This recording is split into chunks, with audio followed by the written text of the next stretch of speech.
Some history shows merely scratch the surface. It's one small step for man. We go a little deeper. I regard myself as a soldier, though a soldier of peace. This is Deep into History. How deep do you want to go?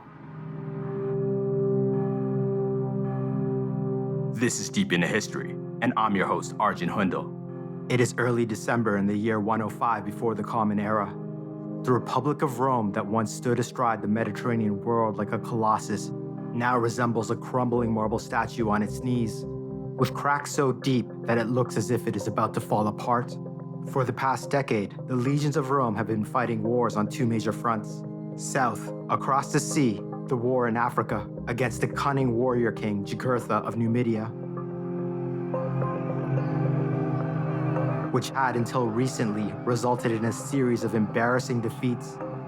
And worse, during the course of the war, Jugurtha's use of his seemingly limitless gold to bribe the Senate and tribunes of the plebs had laid plain for every citizen to behold the utter corruption of the ruling class, exposing the hubris, greed, selfishness, and incompetence of the leaders the people had elected and believed in. The public had raged at this and were rising up to support the populares, politicians who came from the small upper equestrian class, along with those of the vast plebeian masses who stood against the optimates. What does optimates mean? The elite, who had used their hoarded wealth to buy up as much rural land as they could, to turn their holdings into vast estates, which they had bought slaves to work, leaving the rural turned urban poor with little hope of making a living, with the norm set by most maiorum and the rules set by the cursus honorum only barely paid lip service to anymore. It seemed like the socio-economic fabric of their society was about to fail. The people were angry, political violence was on the rise, and all feared that soon the streets of Rome would run red with blood. In the inevitable class war, next north, beyond the Alps, during that same decade, loomed a menace that Rome had not faced since the time of Hannibal during the Second Punic War. It was nearing Italy, coming ever closer, a barbarian horde so vast and mighty that it made the ingrained societal fear of the Celts of Europe since Brennus sacked Rome in 390 before the Common Era look trivial. For in the dark forest beyond the Alps, an alien race had appeared, bursting out and descending upon them from beyond the edge of the known world. The Germanic tribes of the Cimbri and their allies, the Teutones and Ambrones, were rampaging across Europe. Full consular armies had been dispatched to face them, only to seemingly vanish as if they had never existed because they were annihilated by the barbarians.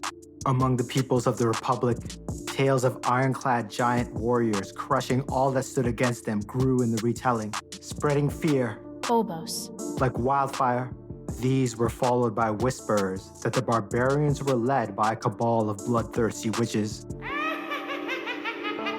who communed with their gods by bathing in the blood of their sacrifice-captured enemies, which caused nightmares that soon the witches would direct the horde towards the gates of Rome itself. And for the moment, the people's simmering anger at the corruption of the elite, which led to their ever-worsening material conditions, was completely replaced by fear. Phobos. Finally, the Republic resolved to assemble the largest army in its long-storied history to vanquish the barbarian threat once and for all. Yet during the 2 years it took to assemble that many legions and many more companion allies, had seen them witness the theft of the gold of Tolosa, the colossal treasure of offerings that had been stolen from the oracle at Delphi in 279 before the Common Era. Immediately after which, the Celtic raiders had realized their mistake when their chieftains started dying one by one in a series of bizarre accidents. Oops. So in order to appease the god and undo his curse, they had melted it down and returned it to him at their premier temple, where they worshipped and honored the same god, for it was Apollo's gold. Thus, after proconsul Caepio stole it, the pious Romans feared that the greedy Caepio had unleashed the curse and brought down the wrath of Apollo upon them all, a fear proven to be justified when just 2 months before, on October 6th, their titanic army, sold to the people as an invincible and irresistible force consisting of nearly all the boys and men of military age in Italy, had been utterly annihilated by the Cimbri just beyond the Alps in the province of Gallia Narbonensis. Well, that's a tongue twister. Can you say that again? Gallia Narbonensis, Thank you, lore master. near a town called Arausio, a defeat so catastrophic that of the 120,000 legionaries and allied auxiliaries deployed, only 2 small detachments of cavalry and 20 officers and soldiers survived. Fear Phobos. turned into lamentation, lamentum, because everyone in Italy had lost someone they knew at the battle, and stripped of the flower of its youth, the Republic's manpower was at its breaking point. To all it seemed that nothing and no one could stop the barbarians from devouring their world. From the smallest rural settlements, to villages, to towns, to cities, and even in mighty Rome itself, despair ruled. Lamentation. Not just for the loved ones who had passed on to what comes next at Arausio, but all their dead loved ones, tens if not hundreds of thousands, who had been lost in the legions sent against the barbarians in the north over the past decade. The people could not smile anymore. How could they?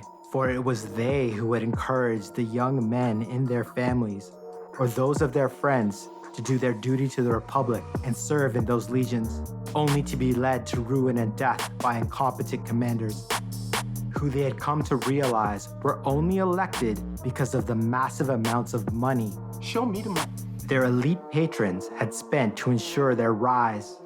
Then, news arrived that Proconsul Gaius Marius had just ended the long and exceptionally brutal war in Numidia, that his quaestor Lucius Cornelius Sulla and his praetor Aulus Manlius had captured King Jugurtha and delivered him in a cage to Marius, who stood on a platform in front of his assembled army. From his great height, he looked out to his legions, who stood in ranks on the vast plain just beyond the one bridge that led to their winter sanctuary, the city of Cirta, at which point his legionaries had declared their general to be Imperator, Imperator, Imperator. The word resonating across the plain, the acclamation that tradition dictated must come naturally for a Roman commander with imperium to be eligible for a triumph. And in this case, his men shouted that Marius should also be rightfully given the name Numidicus, Excuse me, what does Numivicus mean? a conqueror, hero of the Republic for all eternity. I see. He and the men of the African legions had restored the virtus of the Republic. Glorious news that should have seen celebrations in the streets of towns and cities across their world. However, with the adult population consumed by fear of the coming barbarian onslaught and grief over all their dead, it was met with little more than nods of acknowledgement when people talked about it, or muted clapping when a praeco, meaning town crier or news messenger, read aloud their deeds that led to the victory. Fear. Phobos. But this news brought another effect. It began with the children of the Republic. In Rome and towns across Italy, there were sounds in the streets that had become foreign in recent months. Laughter and joyful shouts of glee as groups of children played with their friends. The adults, most of whom were still garbed in black, the color reserved for periods of deep mourning, could not understand why their young were smiling. An expression that none of them had thought to ever experience again. How could their youth be happy, excited, and energized when just days before they too had been consumed by fear? Had they forgotten that the destruction of the Republic lay so very near at hand? That death, or at best slavery, was coming for them all. When they asked their children how they could possibly be happy in these darkest of times, their children, rather than answer, in turn asked their elders why they weren't happy. How could they not be elated at the news that the heroes of the Republic, Marius and Sulla, would soon be home? Surely a sign from the gods that they were returning now, just in time to crush the barbarian horde and save them all. Did they not know that together the pair were invincible against any enemy, against any odds? At first, most adults wrote this off as the innocence of youth. All knew that Marius and Sulla were heroes of the Republic, but they were mere mortal men, as flawed as anyone else, not the demigods their children saw them as. But the happiness and laughter of their youth persisted. It became constant, and slowly, one by one, then by the dozens, then by the hundreds, and finally thousands of adult citizens felt their children's joy, and it created cracks through the dark emotions that had consumed their minds, and they began to remember as if the fog of the recent tragedy and imminent peril were suddenly removed.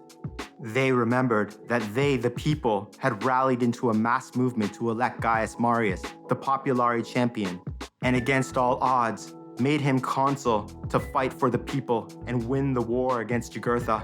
They remembered that they too had elected Lucius Cornelius Sulla to be his quaestor, a nobleman and patronus. Yet he was different than all the other elites because he'd always embraced the lower classes and welcomed even the lowest into his patronus network with open arms and an even more open purse.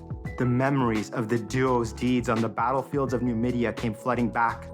The seemingly impossible victories at Capsa, the heist of the vault at the river Maluka, and the titanic Second Battle of Cirta.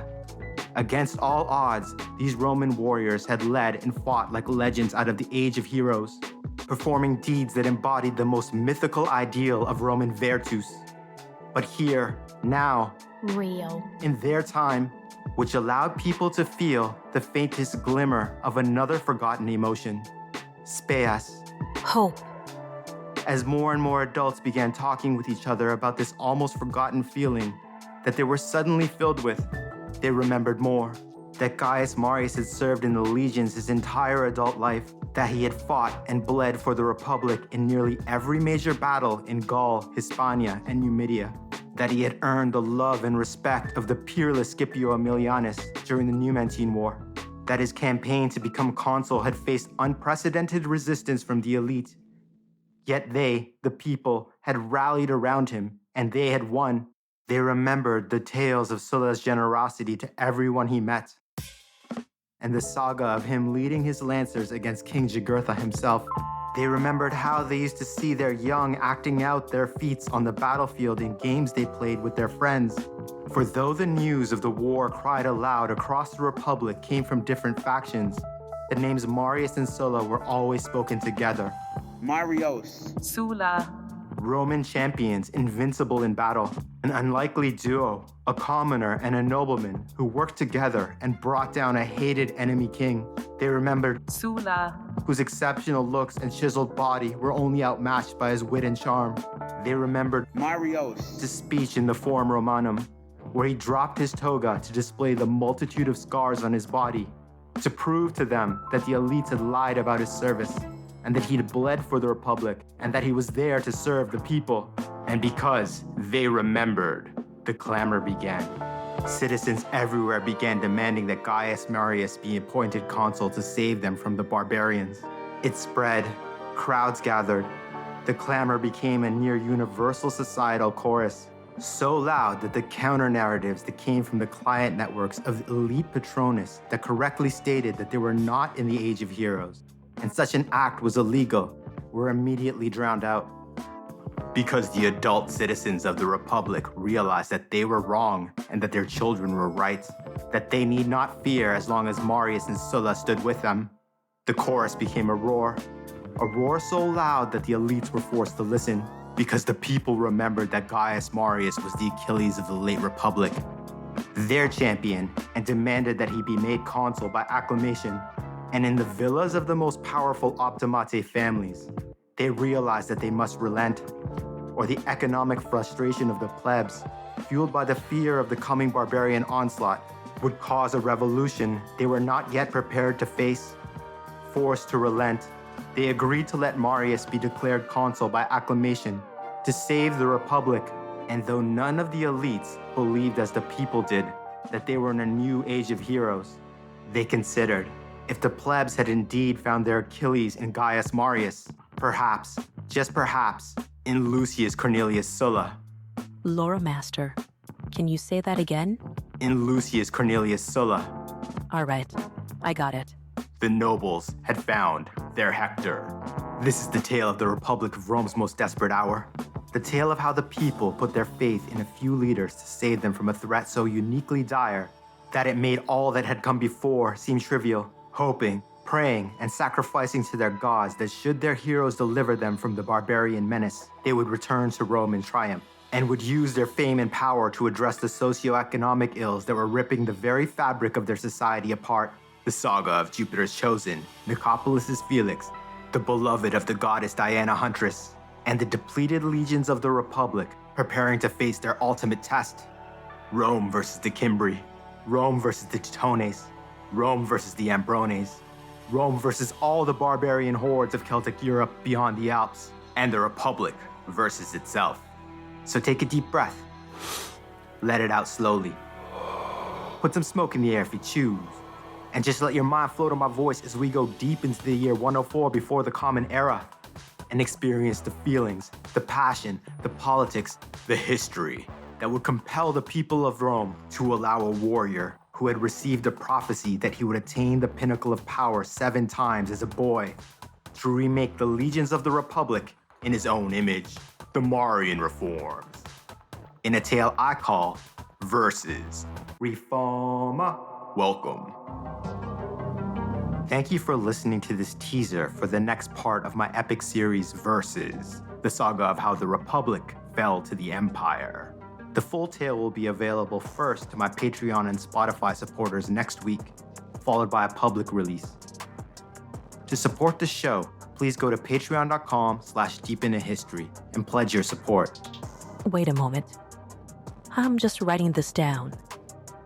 Can you say that again? patreon.com/deepintohistory. Thank you, Lore Master. You can follow me on social media on Twitter, Instagram, Threads, and TikTok @deepintohistory. And as always, my dear friend, take care of yourself. I truly look forward to the next time we go deep.